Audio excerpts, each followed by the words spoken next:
এই যে কচু গাছটার এখানে মাছ ভরে দিলাম।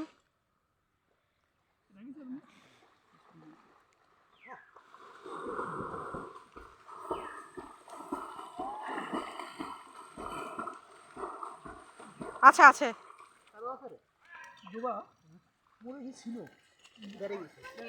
ও দাদা মাছটা নিয়ে এসো।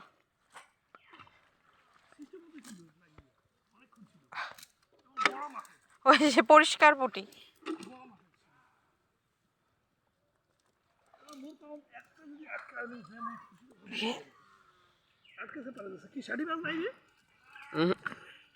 একটা শিং মাছ থাকার কথা রে।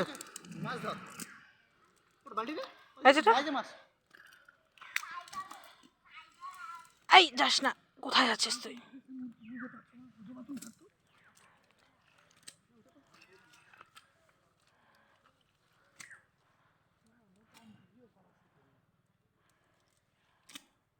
ওই যে শিঙ্গি শিঙ্গি শিঙ্গি, বললাম একটা শিঙি আছে, ওই যেটা আমার পায়ে লাগছিল এটা। শিঙি মাছ। এটা নিবে কি করে? জবা জবা ও দাদা কচু গাছের পুঁটিটা দাও। এদিকে ওই যে আর একটা পুঁটি লাফাচ্ছে। মাছটা ধর, মাছটা ধর। শিঙি শিঙি, ধর ওই যে যেটা। দেখি এটা কি এটা হাত দিয়ে ধরো না, কচু পাতা দিয়ে ধরো। কচুর পাতা না না, ও তো সাপের মতো করে ধরবে, সাপের মাথায় চিপে ধরে যেমন হয়ে দাঁতগুলোকে ভেঙে দেয় না।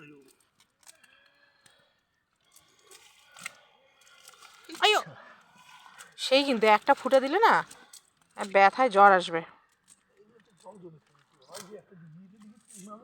ওইটা থাকে, ওই যে এরকম মাছ, ওই যে এই এরকমই দেশি মাছ। ওটা হচ্ছে নবীন সরকারের ডিগি, ডিলারের ডিগি। এগুলো সব ডিলারের জমি তো। এটা জিরার জমি। আলম ভাই দুটো শব্দ রে।